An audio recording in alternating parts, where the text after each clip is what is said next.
What's up, guys? Welcome back to Keeping Up with the X-Men, and let's go a little further into our backlog here with the X-Men Gold. This is number 17.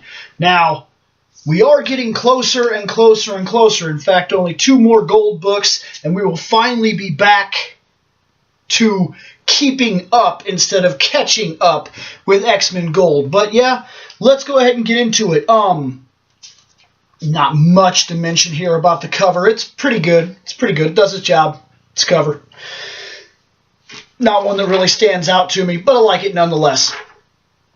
Starts off with Old Man Logan, and he's popping his claws, and he's checking out this new costume, and that's exactly what he refers to it as. He says, "Swore I would never do this again. I would never put on another costume."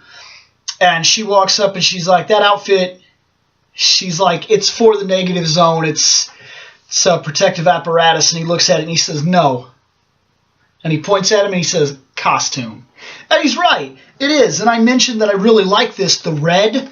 And now that they're doing X-Men Gold, X-Men Red, X-Men Blue, I almost wish that this could have been the standard uniform for the X-Men in general.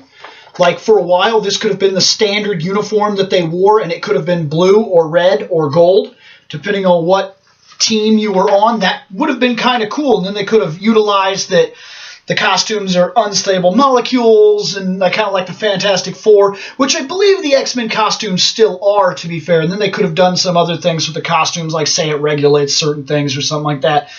But no, we're going to stick with everybody wearing different costumes, which is fine. It adds to the personality and everything. But there was something about it that I kind of liked about these suits, and I'll be kind of sad to see them go when they all go back to their normal uniforms. That being said, they get the negative ship ready. They start a-flying. Rachel is currently in the hospital because their hospital. What just happened, if you remember right, in the last book that we talked about, Rachel got blasted with that shot from the ship and hit the ground. It was in pretty bad condition. Well, she's still in the hospital. It doesn't look too great. And the 2 X-Men that were aboard the ship when it transited back to its space or dimension or negative, whatever, they are being held in a type of solitary confinement. Kitty's powers do not work. She can't phase through these type of cuffs, whatever's going on here. And they put him in a room where he can't see anything. And he's contemplating the idea of whether or not he will teleport. Because if he teleports somewhere where he can't see, he could wind up inside of something, and it's not good for him. I don't remember when that was added, honestly. I know it's a standard of X-Men today, but years ago, I remember him just teleporting to random things. Like he would teleport up into a plane or something like that, and teleport over here and teleport. Like he just, like that. I remember there was a really weird scene where he was like in a bathtub and something was happening and he couldn't see what was happening. He just like teleported. He like got a call or something, then he teleported up and then grabbed her and I think, was it Kitty Pryde was falling from something or something? I can't remember. I just know that it wasn't always a thing that he had to see where he was going, but it's good that they add little things like that, little things that make more sense. Like if he can't see where he's going, what happens if he does teleport into a wall? What happens to him? That's actually a legitimate question. It gives him another weakness because just like most superheroes, most powers have to have some kind of weakness or you become so ridiculously broken that how do they write for you? Kind of like Superman needs kryptonite. Stupid weakness, yes, but you need something like that. Otherwise, why am I going to believe that anybody can do anything to him? And for what it's worth, when you read a Superman comic, you feel like that. Like it feels like he's taking punches for the sake of taking punches and then he saves the day. But comic books. So anyways, the X-Men arrive. They crash on this planet. Boom. There they are. All crashed. And as they get out, I believe they find themselves in the middle of a war zone. These guys, there are 2 factions that are fighting on this planet, and it's a religious type of zealot war. One side believes one thing, one side believes another thing, and they are in battle. And the religious guys are looking to resurrect their god or something like that. it's pretty much what's going on. Wolverine pops his claws, and they take to the battle, because with everything that's going down, all the explosions, all the booms, they had no choice. They had to pick a side. They had to fight.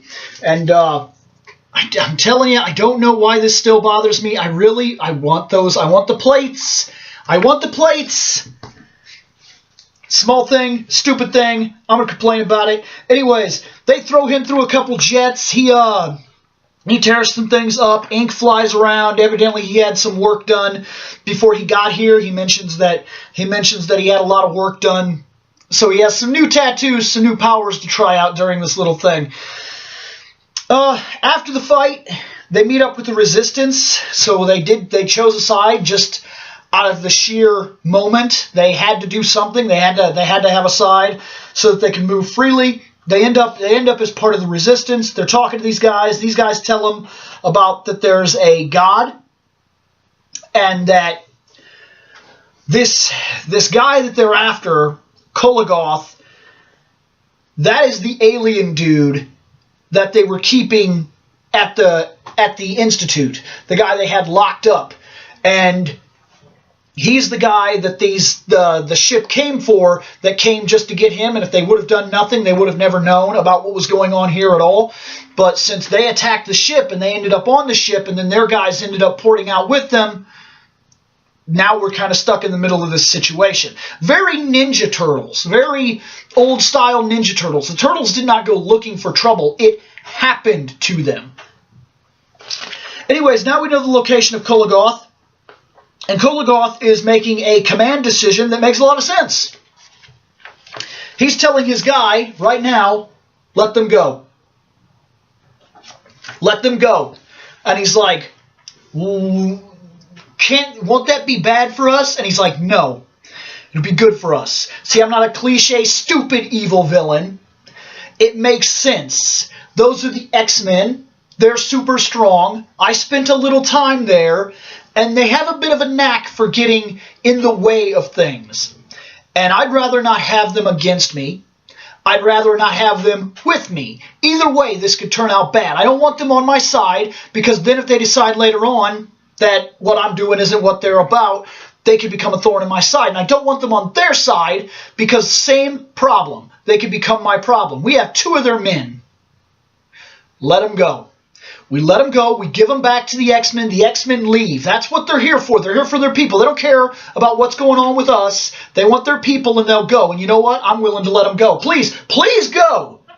Now, right before they can let these guys go, Nightcrawler makes a decision. He takes his chance, and he teleports. And sure enough, that little statement that's always made in the movies and whatnot, that makes a lot of sense, but you never really got to see it. I have to be able to see where I'm going, or else I could end up inside of a wall. Well, now we get to see exactly what that looks like and just how awful it really is. And it's a striking image at the end of this book. Really, truly something else, guys. Put that in the box over here.